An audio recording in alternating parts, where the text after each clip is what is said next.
Okay, we begin this lecture. Hi everybody, and today we continue our studies in rotational motion of solid bodies.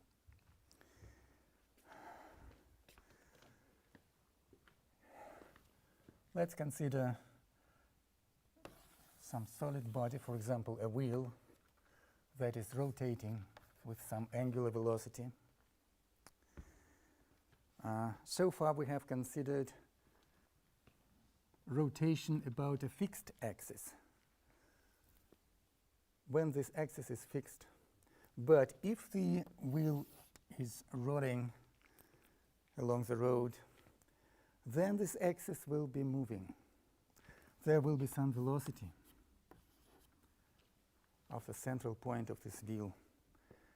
So on many occasions the axis of rotation of solid body turns out to be non-fixed, non-stationary. Sometimes it's moving. But if this point moves, then the point at which the wheel touches the road does not move. The instant velocity of this point is zero. So this point may be considered as the instant axis of rotation which is fixed, whose velocity is zero. Also, assume that we go to another reference frame which moves in this direction with the velocity v, so that we move together with this wheel. In this second reference frame, the central point will be fixed. Its velocity will be zero. But the velocity of this point will not be zero. So if we go to another reference frame, then the fixed axis of rotation changes. If the second reference frame has some different velocity, say, for example, smaller than v, then the wheel will go faster and we will lag behind, and some point on the wheel, some point here will have instant zero velocity. Not this point and not the center, but some other point will have zero velocity. Instant velocity will be zero if we move together with the wheel, but with the velocity somewhat smaller. So in different systems of reference, in different reference frame, the axis of rotation may move and may move with different velocities, and it's interesting to investigate this situation. What happens when the axis of rotation is non-stationary, when it's not fixed, when its velocity is non-zero. Let's consider this situation in some general case. So we have one axis of rotation, which I will denote by O, and some point A, which will have a radius vector r with respect to this origin O. And I will consider another axis of rotation, O prime, and the point A will have radius vector r prime with respect to the second axis of rotation O prime. And the second axis of rotation will have some distance from the first axis of rotation, and this distance will be denoted by a vector capital R, which may be a function of time in general case.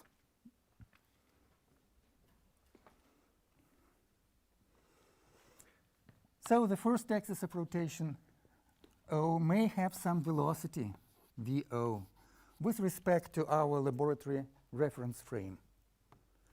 And the second axis of rotation may have its own velocity VO prime with respect again to our reference frame.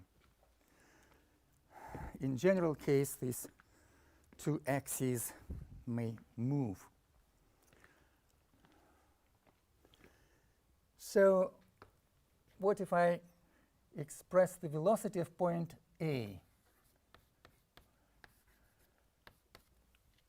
I can write it as the velocity of point O plus the additional velocity, which is caused by rotation of point A about point O. So additional velocity will be given by vector omega times vector r. This is a purely kinematic issue. We considered such formulas when you express velocity using the vector of angular velocity and the radius vector of the point under consideration. That will be the velocity of point A with respect to point O due to rotation. Also, we may express the velocity VA using another reference frame, and that will be similar formula, velocity of another axis of rotation O prime, the velocity of point O prime, plus similar expression, but can I be absolutely sure that the angular velocity of rotation about point O equals the angular velocity of rotation about point O prime? I cannot be sure that these two velocities equal. So I will denote these two angular velocities by omega, that is the angular velocity of rotation about point O, about axis O, which goes in this direction, and another angular velocity omega prime, which is the angular velocity of rotation of this solid body about another axis, O prime axis. So this term will be written as omega prime, another axis, another velocity of rotation, times r prime.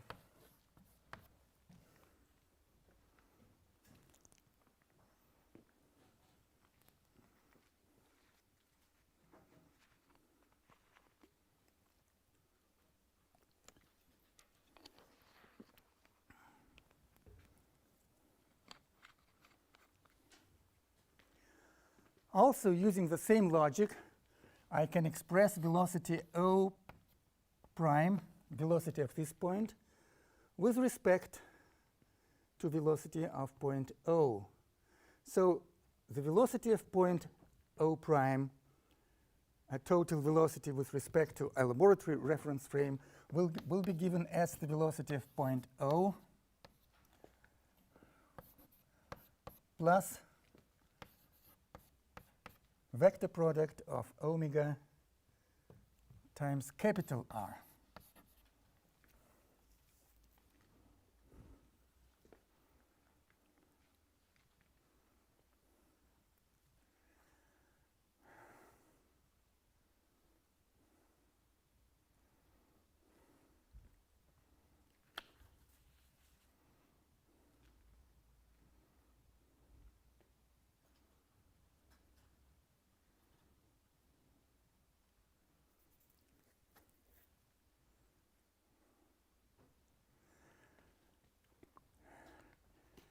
As the velocity of point A given by the first formula should coincide with the velocity of point A given by the second formula, I may equate these two expressions, and that will be given by that expression will equal the first line, VO plus omega vector product by R, because these two velocities is the same velocity of the same point. So the first line should be equal to the second line.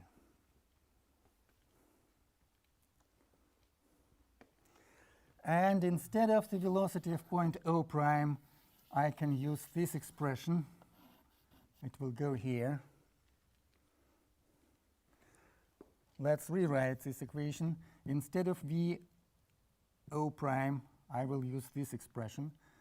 So I will obtain V0 plus omega times capital R plus omega prime vector product by R prime equals V0 plus omega times R, small r. V0 will cancel here. And as far as vector R is concerned, it's easy to see that small vector R, small r, equals capital R plus R prime. Therefore, capital R equals small r minus small r prime.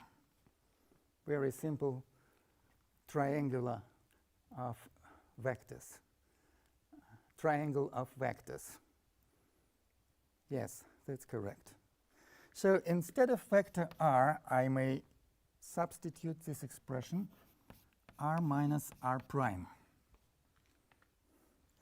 And after multiplying omega by this expression, I will obtain omega times r minus omega times r prime,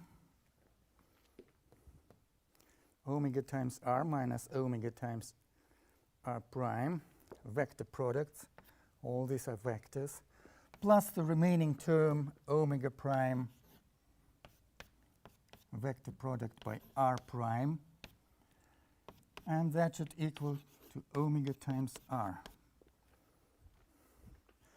Again, I see that this term cancels with this one, omega times r. And what remains here? We have r prime multiplied by two different omegas. So what remains here in this equation?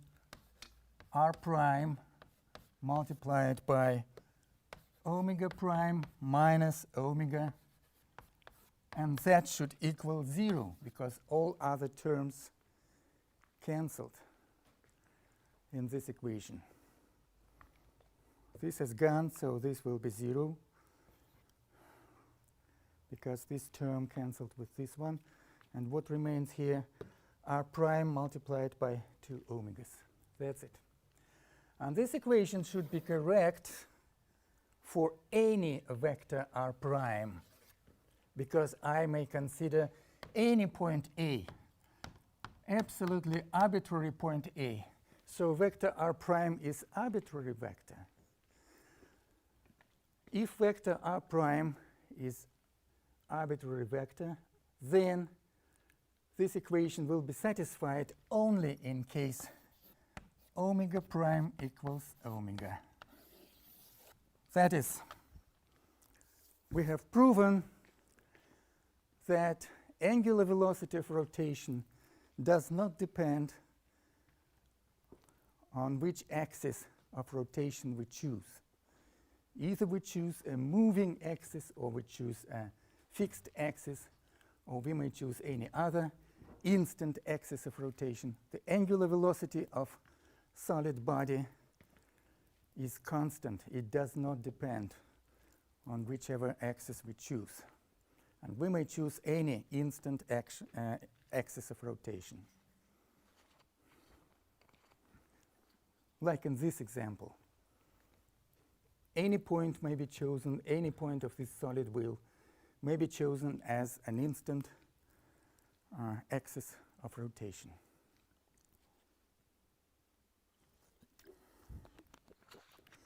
So this is an important result showing that the solid body has only one angular velocity.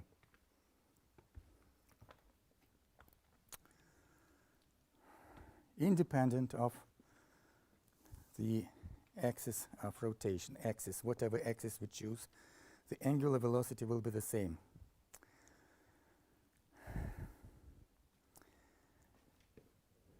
Let's go further.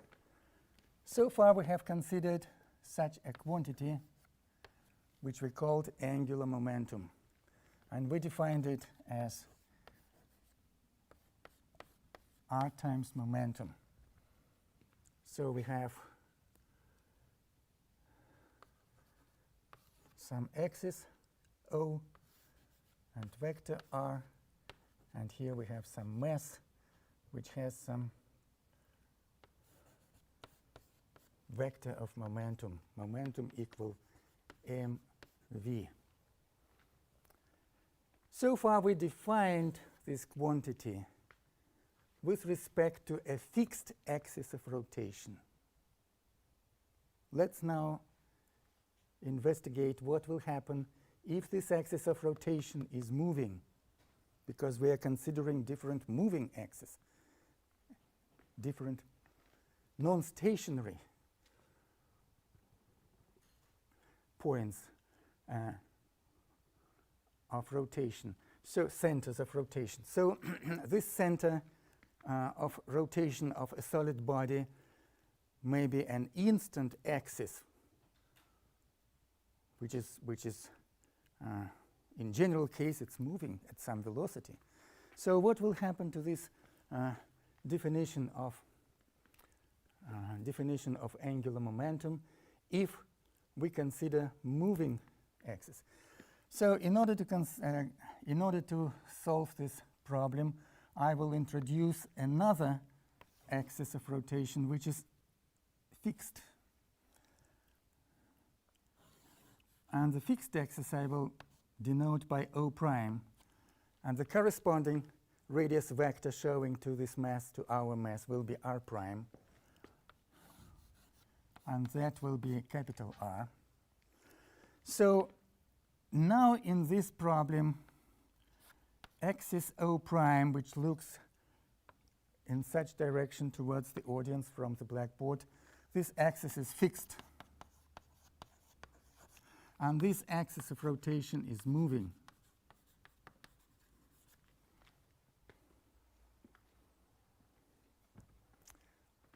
It's like here on this wheel, this axis is fixed and this one is moving.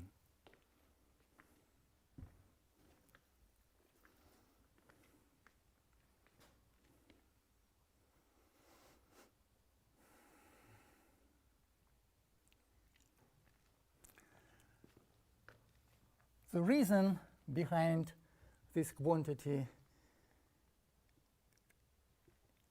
is in the equation of motion, equation for rotational motion. You know that the rate of change of this quantity, which is dl dt, equals the torque of external forces acting on the solid body.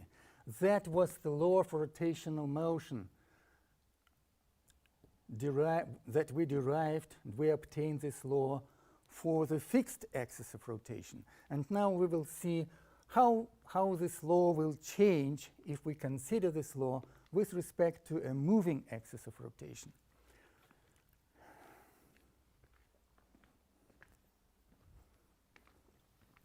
So I will take this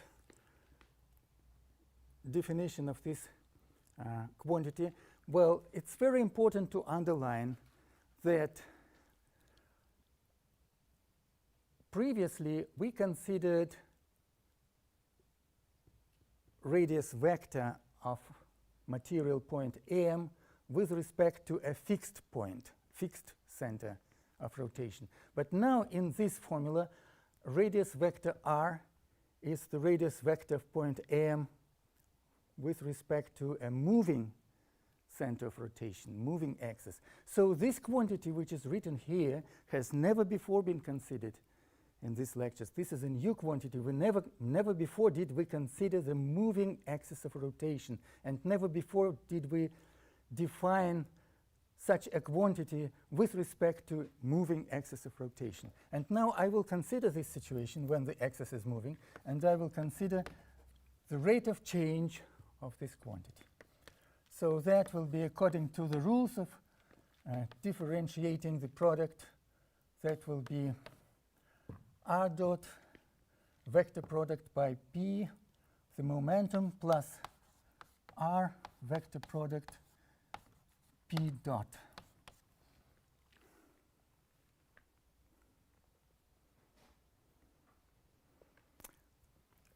What is the P dot according to the Newton's second law? This is the force acting on point mass m. According to the second Newton's law, P dot equals the force.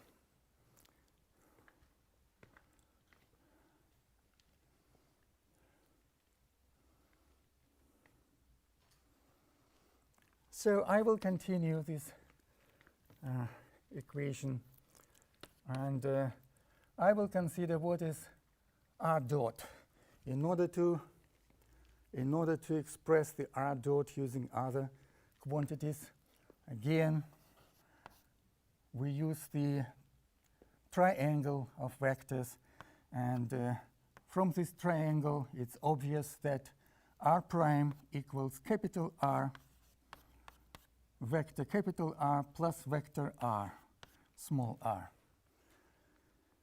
If I differentiate this equation with respect to time, then I may write that this quantity which I'm interested in, because it enters here in this expression, this R dot equals R dot prime minus capital R dot.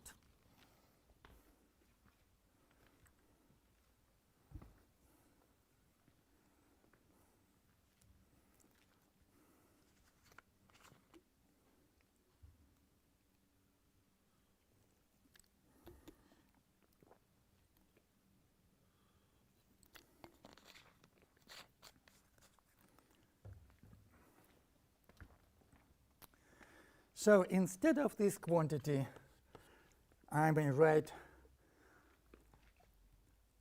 R prime dot minus capital R dot. What is R prime dot?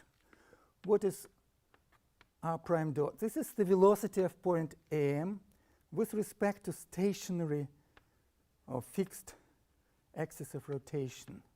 So I will denote this velocity as, this will be as vector v. And what is capital R dot? That will be the velocity of point O with respect to point O prime.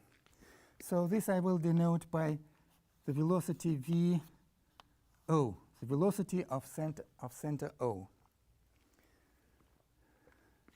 So this quantity will be expressed as the velocity v of the point mass am minus the velocity v0 of the center O. And after that, I will obtain here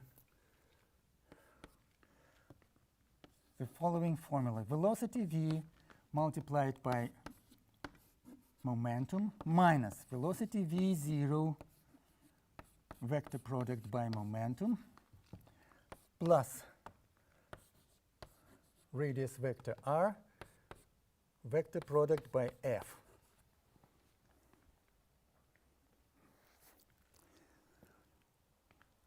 What is momentum p? This is mv, mass times velocity. Velocity with respect to fixed point, which is denoted here by O prime. So p equals mv, and we obtain here that two parts of this vector product are parallel. Here is vector v multiplied by the same vector v. Such vector product must be 0, because the angle between this vector v and vector v is 0.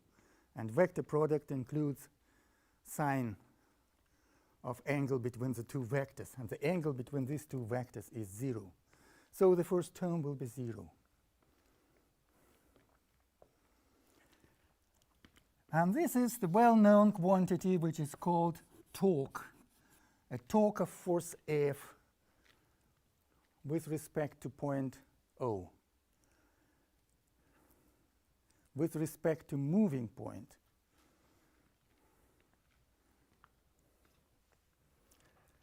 So we obtain here, I will write it in this place, the torque of the force AM of force F minus the velocity of point O, which is a moving center, vector product by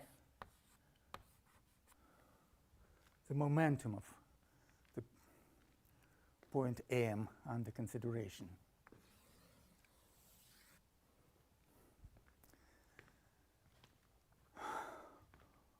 All this is correct for a single point AM. But if we have a solid body, it consists of many, many points, many elements of mass. So actually I have to number these points somehow. That will be angular momentum of point K, and that will be everything related to point K, and the force acting on point K, and the torque on point K. But V0 will be the velocity of moving axis. This does not depend on point K. For all points, for all material points here in this solid body, the velocity of point O is the same. So this term will have no index, but other quantities here will have index K related to point number K. And now I have to find a vector sum of all these vectors in order to determine the total angular momentum of solid body. And not only the angular momentum, but the rate of change of this angular momentum. That will be the sum of corresponding vectors taken over all the points of solid body, all the points here. I have to take the sum of many such equations. What will be here?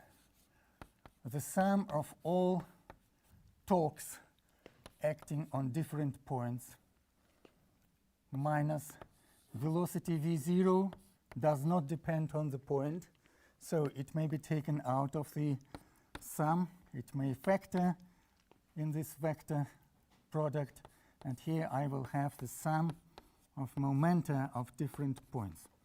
So after summing up the first equation, the first line over all the points of solid body, I obtain this equation, the total angular momentum. What is the first term here?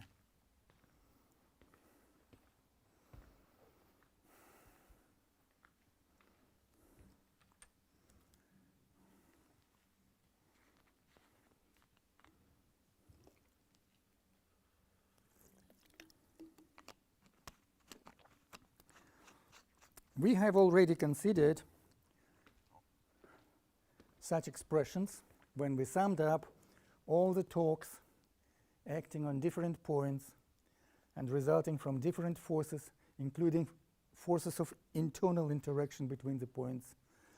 And we have come to conclusion to such a result, which you should know, that this is the total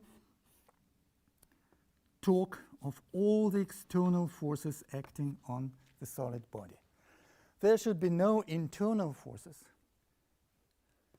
Internal forces will produce torques which cancel each other. Because if two points interact, then the two forces will have opposite directions and the same arm of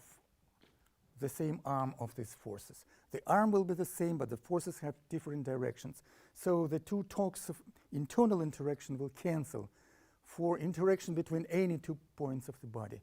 So that this sum will equal the total, the net external torque of all the external forces acting on solid body. And that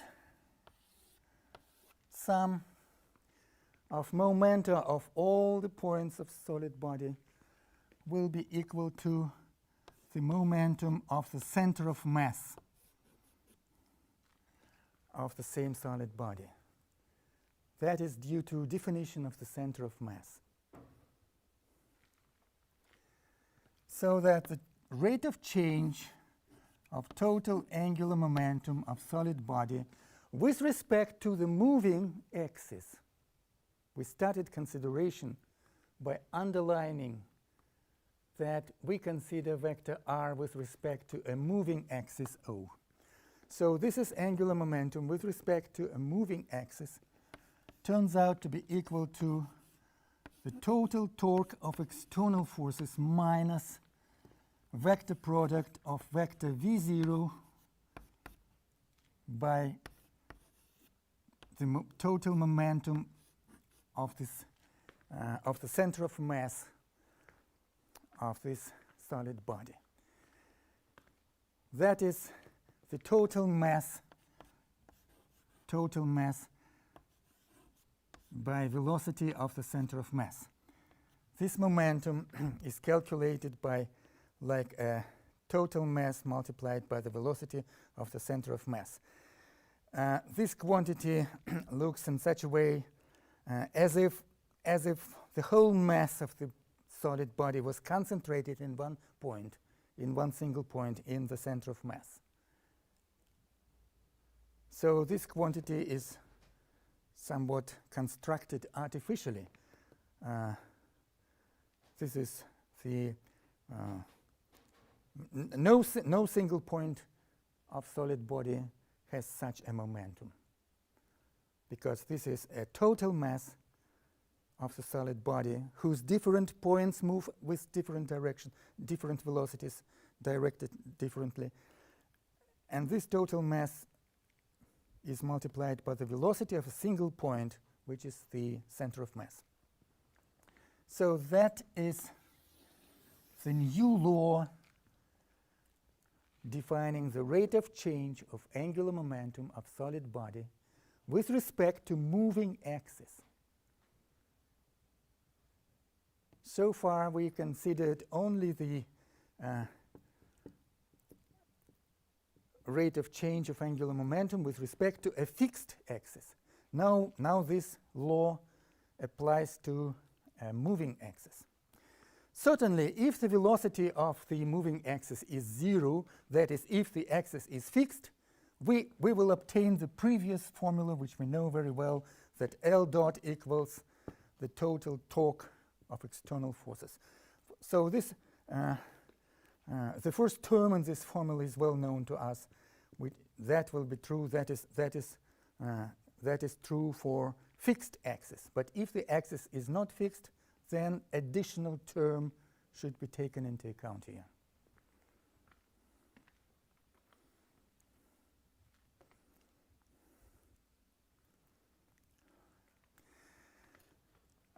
Now imagine there is a particular case, the most interesting case, when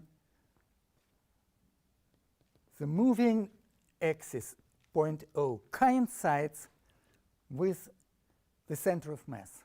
Like in this wheel, the moving axis coincides with the center of mass of this wheel. In this case, the velocity vc will be equal to v0, and this vector product will give you 0. If the moving axis coincides with the center of mass, then vc will be equal, the velocity of the center of mass will be equal to this velocity, and this vector product will be 0. So we obtain the same equation as before for the moving axis, the same equation as before. And that will be true if the velocity of the moving axis equals the velocity of the center of mass. if point O coincides with the center of mass. And there is also another situation when the velocity of the moving axis is just parallel to the velocity of the center of mass. These 2 points, the center of mass of the solid body, may not necessarily coincide with the moving axis, or the moving axis should not necessarily coincide with the center of mass. But they may be parallel, the velocities may be parallel, and in this case, if the 2 parallel vectors are engaged in a vector product, then this vector product will be 0, and the final result will be the same. So there are 2 important cases when this general formula for the law of rate of change of angular momentum will coincide with the same law for fixed axis in two cases, when the moving axis O coincides with the center of mass, or the velocity of the moving axis O is parallel to the velocity of the center of mass. In this example, we may choose some point O, some axis O, such that its velocity is parallel to the velocity of the center of mass of this wheel. And if we apply the law which we have considered just, then this law will have such simple form in case the 2 velocities are parallel. The velocity of the center of mass and the velocity of the axis of rotation, instant axis of rotation under consideration.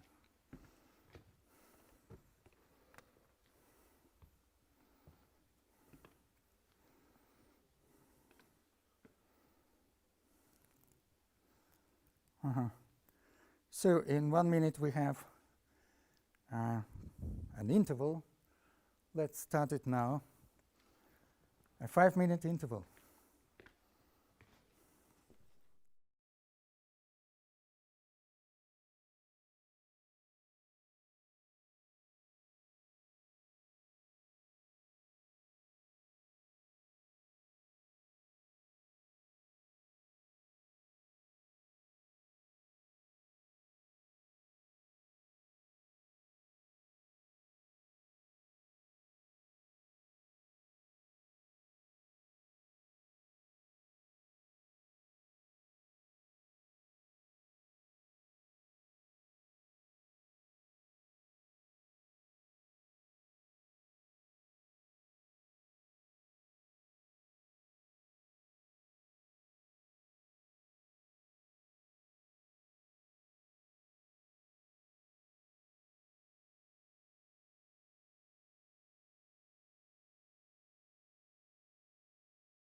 So this general equation is written in vector form, so it has the most general form. But in some particular cases, when the body moves, when the body is engaged in plane motion, when each point of this body moves in a plane, then this equation, this general equation, may be simplified, and the modulus of vector L will be just the radius vector mv, the modulus without vectors, and the radius, so that is the radius vector, the radius, and that is the velocity v of some mass m, and that is m r, and the velocity is omega r, so that this is m r squared omega. And if we sum up over all the points of so this is certainly, this expression should be referred to some particular point, and omega is a single quantity for all the body. So if we sum up, we will have omega and the sum of mk rk squared k. And this quantity, you know, is called a moment of inertia. So that will be moment of inertia times angular velocity. And the equation of motion will be the rate of change of angular momentum will be moment of inertia of a solid body is constant. So when we differentiate this equation, the constant quantity will be here, and then we will obtain d omega dt. That's the simplest case for the general equation which we have derived for vector form, and this is the simplest scalar form of the same equation, which can be applied to a body, solid body, that moves, that is engaged in plane motion. That is, when the body is not, when this wheel is not going in any direction, but it's engaged in plane motion, remaining in the same plane.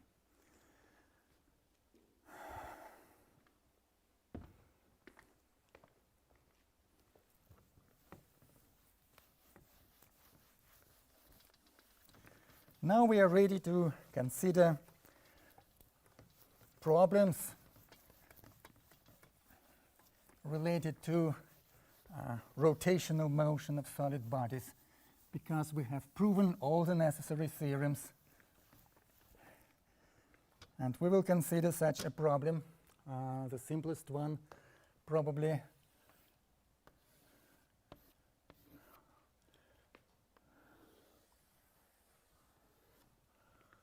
That's a wheel or a solid cylinder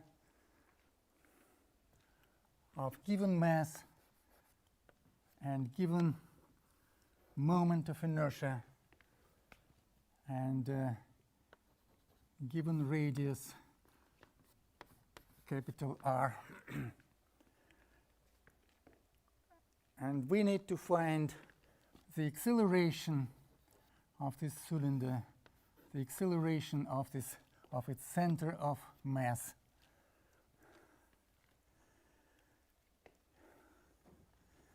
If the cylinder rolls down without slipping.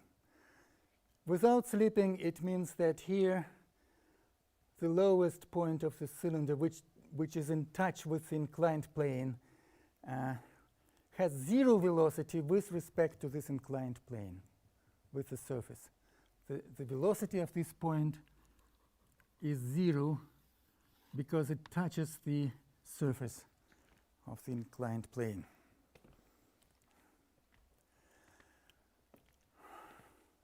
We know all the laws of physics now to solve this problem correctly. There are two laws of physics which should be applied in this case. The first law is this one. The total force, or the net force, net external force acting on solid body equals the mass of the solid body and the acceleration of its center of mass. The center of mass is here, in the center of this cylinder. The central axis of the cylinder goes through its center of mass. So this is actually a generalization of the second Newton's law,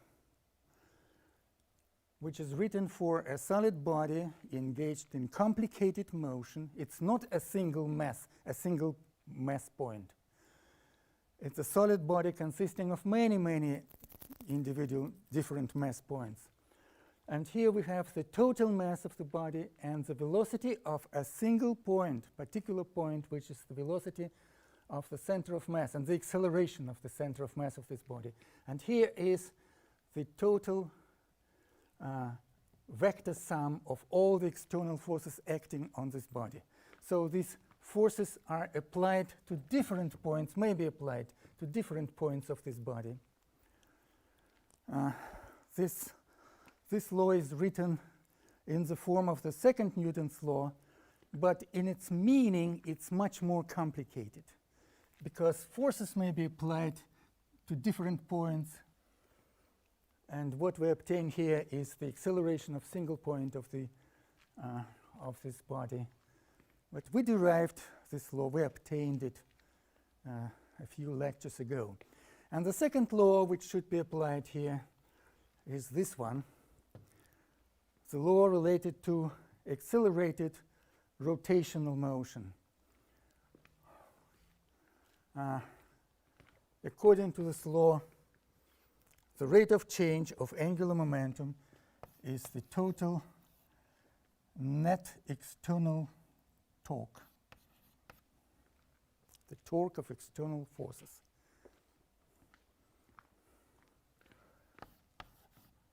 So the torque, the net external torque, it's not necessary to use vector notation here because the motion is planar, a planar motion. This is moment of inertia and angular acceleration. So we considered these laws of physics during several previous lectures, and we derived these laws and discussed them in different situations, and now that's the right time to use these laws.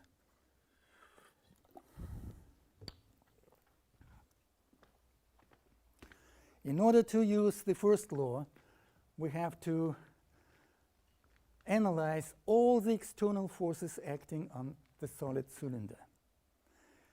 I remind you that the external forces, the force is a measure of interaction. And in order to find all the forces, we have to consider all the interactions of a given body with the external world. What are the interactions of this cylinder with the external world? The first interaction is the gravity pull mg, the gravity force directed to the center of our planet. The second interaction, certainly, between this cylinder and the plane, inclined surface. That is some force N. And also, there is a force of friction here. If it were not for the force of friction, the cylinder would slip down without rolling. But it's rolling with acceleration, so there is a force of friction, which I will denote by small f.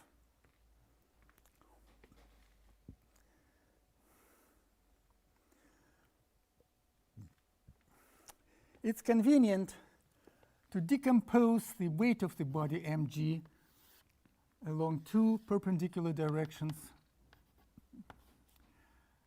And this direction perpendicular to the surface is mg cosine alpha, because alpha is here.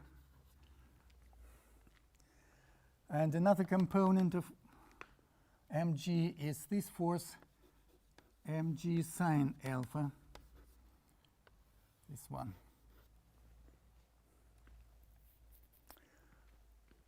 The force perpendicular, the component of the gravity force perpendicular to the surface, mg cosine alpha, should necessarily be cancelled, should be equal with force n. And you know why these two vectors are equal in magnitude. And they should cancel each other. Their sum should be 0. Why? Because we suppose that the plane, that the surface is rigid enough so that the cylinder will not break it and will not go down through the surface. And also the cylinder is unable to jump and fly away from the surface.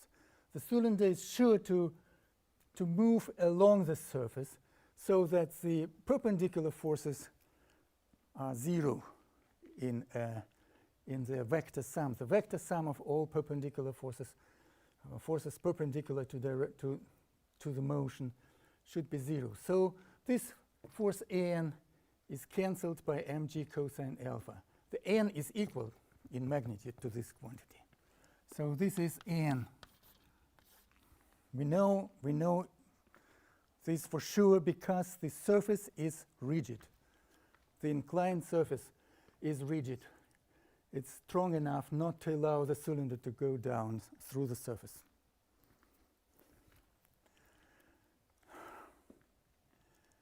So that only two forces remain acting on the cylinder. After this cancellation of perpendicular forces, only two forces remain, this one and the force of friction. So that the vector sum of all external forces can be calculated easily if we choose the positive direction for all the vectors, like this one along the surface downward. So in this case, the vector sum of all the external forces will be given as mg sine alpha minus f. We don't know what is the force of friction. We will be able to calculate it if we wish, but so far on this point we don't know. But we know that there is some force of friction. We know that the point of application of this force is here. It does not coincide with the point of application of the force mg sine alpha. These are different points of application, but we have shown already a few lectures ago that this should be the vector sum of all forces acting on the solid body, and different forces may be applied at different points. So this is the total force, and that is m, acceleration of the center of mass. This is the acceleration of the center of mass. Acceleration which we have to find. Now what about the net torque of external forces? We consider the solid body rolling down so that the axis of rotation going through the center of the cylinder is moving. This axis is moving. And when the axis is moving, we have to apply a general law related to the moving axis. In this particular case, the axis of rotation coincides, this moving axis coincides with the center of mass. So that the velocity of the moving axis coincides with the velocity of the center of mass. So that we will have to use this equation in this form, and the external forces will create, there are two external forces, but only one of them will create a torque, that is F. There is angular velocity clockwise, and the force F will create a torque equal to the force times radius of this cylinder. And the second force, mg sine alpha, will create no torque because the arm of this force is 0.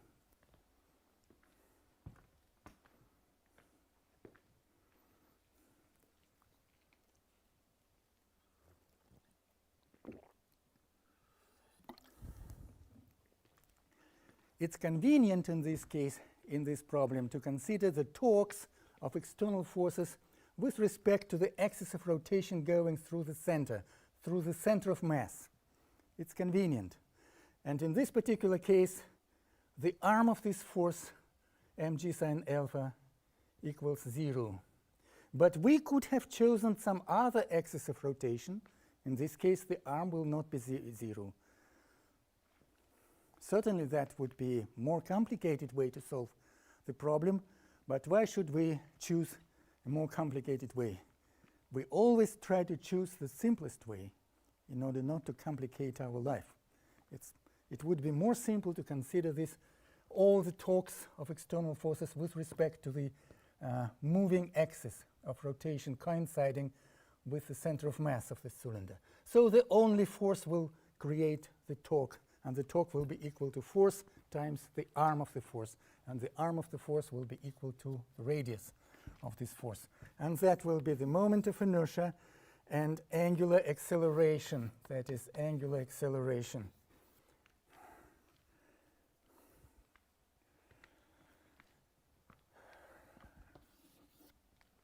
So the two laws of physics give us two equations, in this particular case of cylinder rolling down. And it's also important to say that the velocity of the center of mass of this point equals the radius of the cylinder times angular velocity. That is the kinematic relationship between the velocity of the point and the angular velocity. And therefore, after differentiating this with respect to time, radius does not change with time, so that will be constant, and we have to differentiate only omega. We will obtain that the acceleration of the center of mass equals radius of the cylinder times angular acceleration. So that angular acceleration may be expressed as acceleration of the center of mass, AC, over capital R, over radius, divided by radius.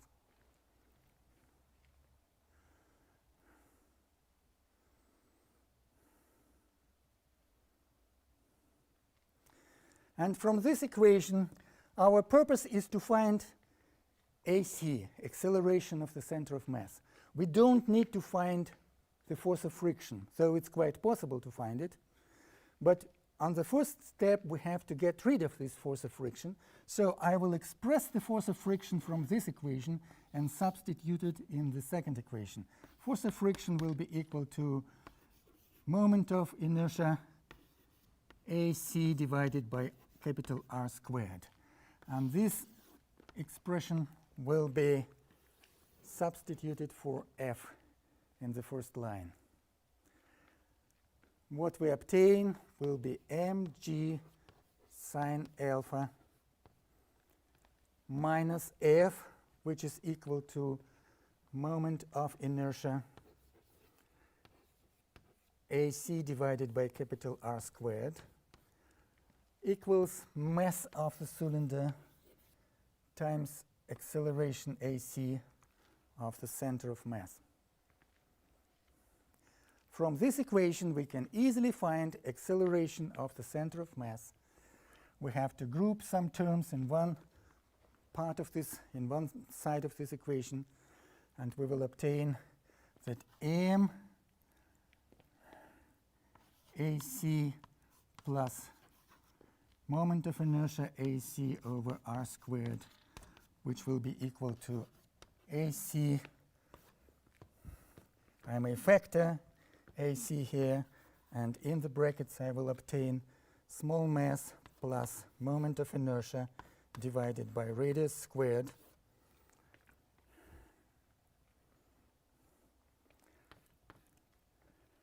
And this should be equal to mg sine alpha. From this equation, I can easily find the acceleration of the center of mass. And the answer will be here, mg sine alpha divided by m plus moment of inertia divided by r squared. So we have found the acceleration of the center of mass of this cylinder rolling down without slipping.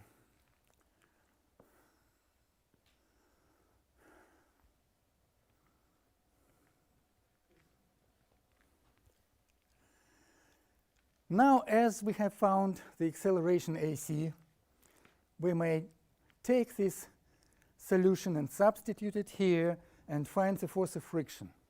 So it's not a problem to find the force of friction finally. But we don't need it. We don't need it. It's not so interesting. The most interesting thing which is visible and which is measurable is the acceleration of the center of mass. So yes, from two equations we can find two unknown quantities. And the unknown quantities here are just the force of friction and the acceleration of the center of mass. Both quantities may be found from these two equations. We have found the most interesting quantity, acceleration of the center of mass. What is here? Here is the moment of inertia. And moment of inertia depends on the distribution of masses. Distribution of masses. Which mass is located at which distance from the center? R is the distance of point mass mk from the center of the cylinder. So the distribution of masses, how much mass is close to the axis or how much mass is far from the axis. That is the quantity, that is the meaning of this quantity, moment of inertia. It depends not only on the mass of the cylinder, the mass of the cylinder is here, but the moment of inertia depends on the distribution of masses. If moment of inertia is larger, then the denominator in this formula will become larger and the acceleration will become smaller.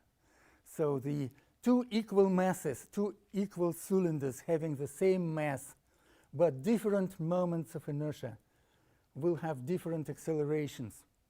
And the smaller acceleration will have the cylinder with a larger moment of inertia. And now I will show you a small demonstration related to this formula.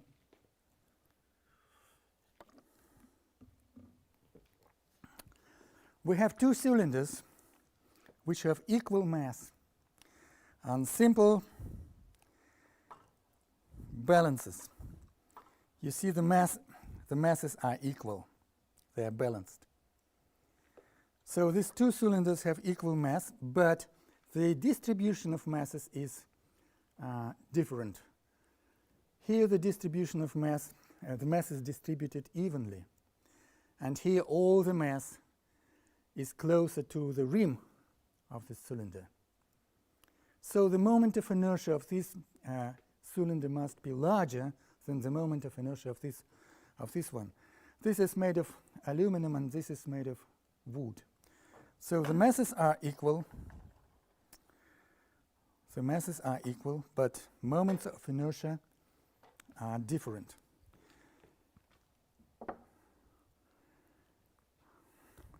Now these two cylinders will roll down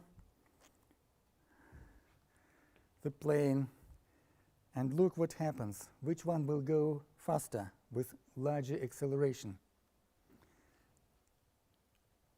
I start the motion without initial push and I start both cylinders at the same moment of time.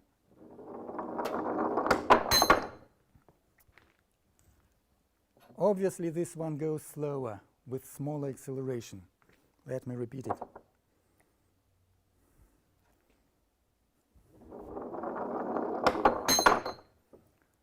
That's it. Because they have different moments of inertia. The moment of inertia here is larger because all the mass is larger from the center. And the moment of inertia of this body is smaller because a lot of mass is concentrated close to the central axis. The masses are equal, but moments of inertia are different, and that's why they roll down with different accelerations. That's a demonstration to this formula.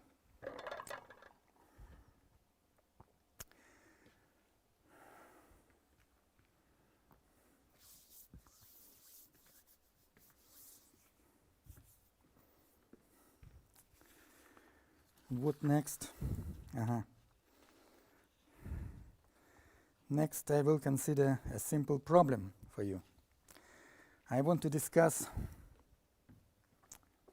a problem, a zero-level problem, which is worth discussing. It's not difficult, but it's worth discussing because it paves the way to important generalizations and important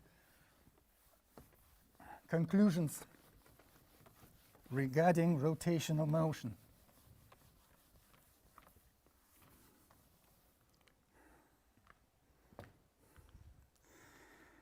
I would like to discuss problem number 11, 0.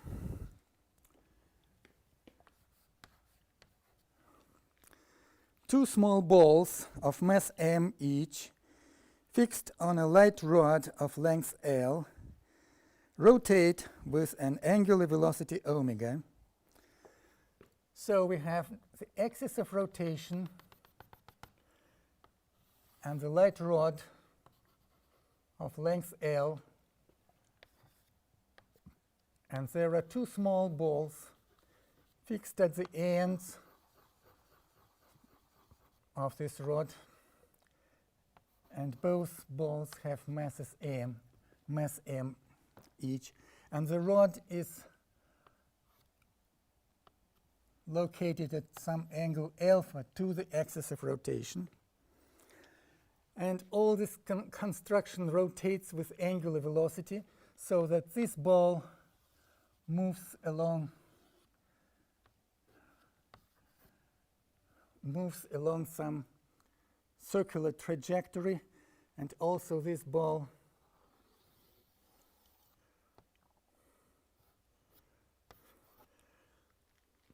all this thing rotates about axis O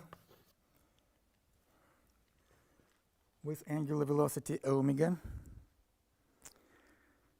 and the center of the rod is fixed on the axis of rotation at an angle alpha to it. Find the direction and magnitude of the angular momentum of the system relative to the point O at an arbitrary instant of time. So we choose this point O in the center of the rod.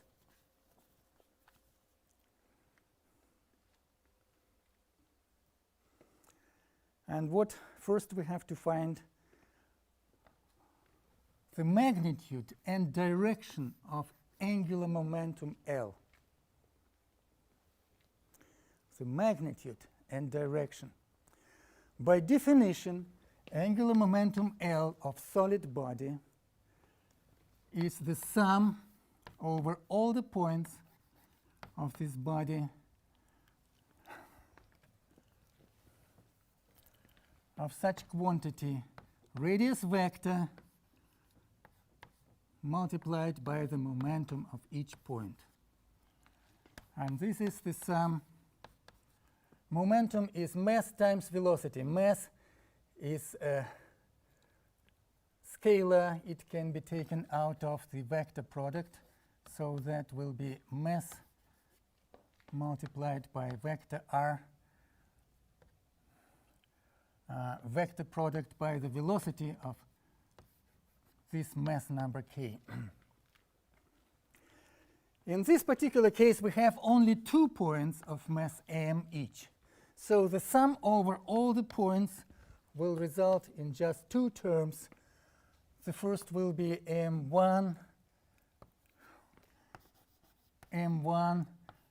radius vector 1 let us show it here on the sketch radius vector to the first mass, and that is the radius vector to the second mass.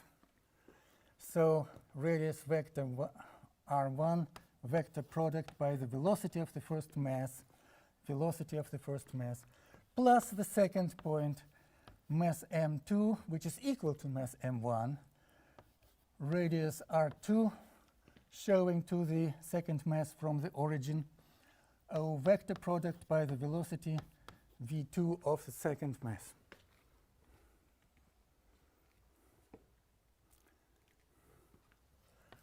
So we can put this sum of two terms as vector L1 corresponding to the first term plus vector L2 corresponding to the second term. Can we find the magnitude and direction of the first term, of the first vector? Yes. We have to know the velocity v1, and we know that if this body is rotating here, the velocity is directed along the tangent line to the circular trajectory, the tangent line, so that will be the velocity v1. And here the tangent line, it's not quite good on my sketch.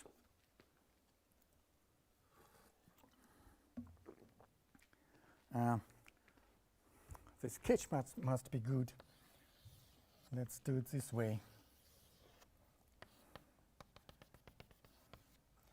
So this is mass m1 and this is mass m2. Mass m1 has this velocity v1 and mass m2 has this velocity v2. And that is radius vector r1 and that is vector r2. So if we take radius vector r1, or here radius vector r1, and multiply it and find a vector product between r1 and velocity 1. Imagine that velocity v1 is directed towards u, practically. Practically it's directed towards u. Then the vector product of r1 times velocity v1 will be directed here. And the same if you consider this vector product r1 by velocity v1. If you take this vector product, you will see that it's directed perpendicular to the rod. And the second term, r2 vector product times by v2. So r2 by multiplied by the velocity which is directed towards the blackboard on this sketch. So r2 multiplied by velocity which is directed there will give you the same direction and the same term. So L1 and L2, both terms will have the same direction and actually the same magnitude because masses are the same, and R1 equals R2. R1 in magnitude equals R2, and it's L over 2. It's the half of the length of the total length. Each vector has the magnitude equal to the half of the total length of the rod. And the masses are equal, and the velocity, each velocity in magnitude, that is not in vector, that is scalar form, each velocity is what?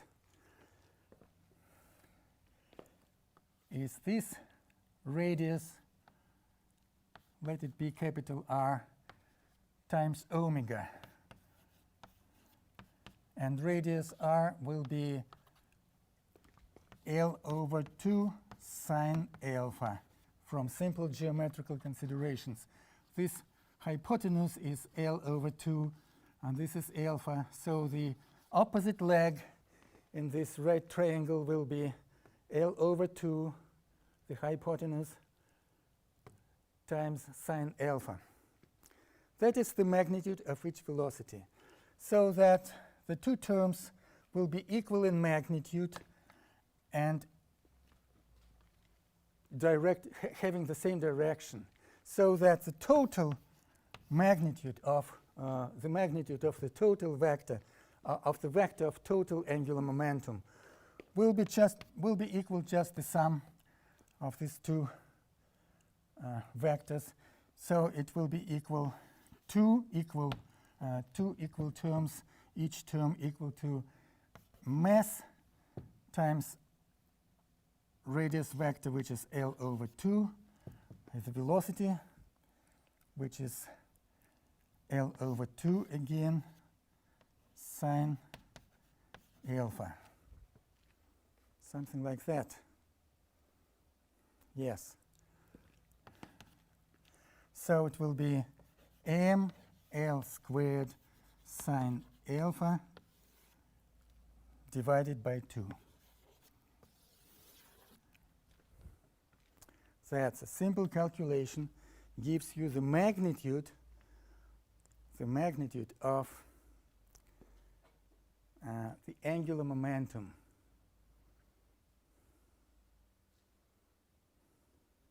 Oh, I have forgotten one thing. Omega. Omega is missing here from this formula. There must be omega, certainly. So here will be omega again. That's it.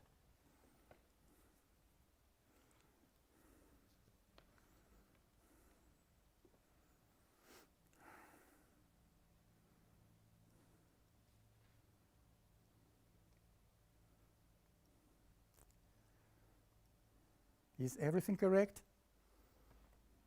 The velocity is L over 2 sine alpha omega. That's correct. Masses, radius vector equal to L over 2. Yes, that's it. What's interesting in this problem, look at vector L, the total angular momentum.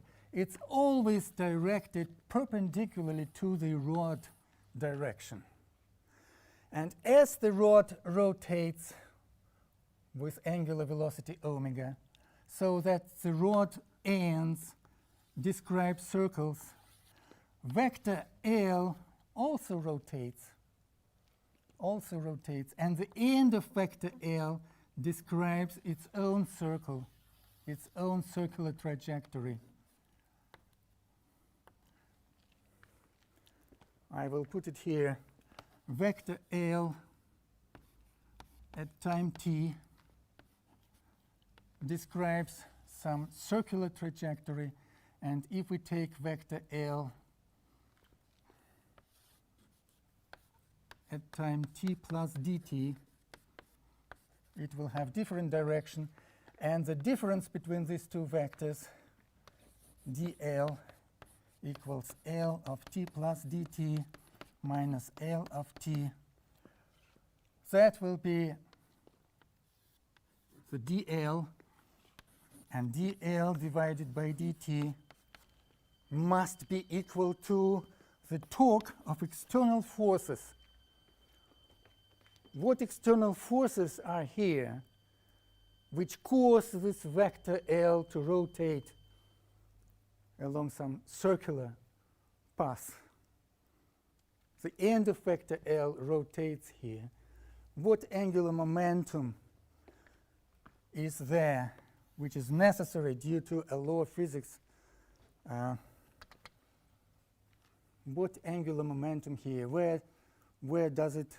What is the reason behind this angular momentum? What is the cause? If we have external torque, that must be caused by some external forces. Where are these external forces here? According to the statement of the problem, the axis of rotation is fixed. It means that it must be fixed in some bearings in order to rotate here. And so as the body rotating is not symmetrical, there will be some beating in these bearings, and so there will be some forces acting on the axis of rotation from the bearings. some force will be applied to the axis of rotation. And this is a pair of forces always applied to the axis of rotation. And this pair of forces will create a torque, a rotating torque, which will cause the change of vector of angular momentum. We will continue considering this situation next time, because this is very important to understand what is a tensor of inertia. Next time we will consider this important issue of tensor of inertia. And in order to understand what is a tensor of inertia, we will consider this simple situation, and then we will move to a more complicated general case. So on this point, let us finish this lecture.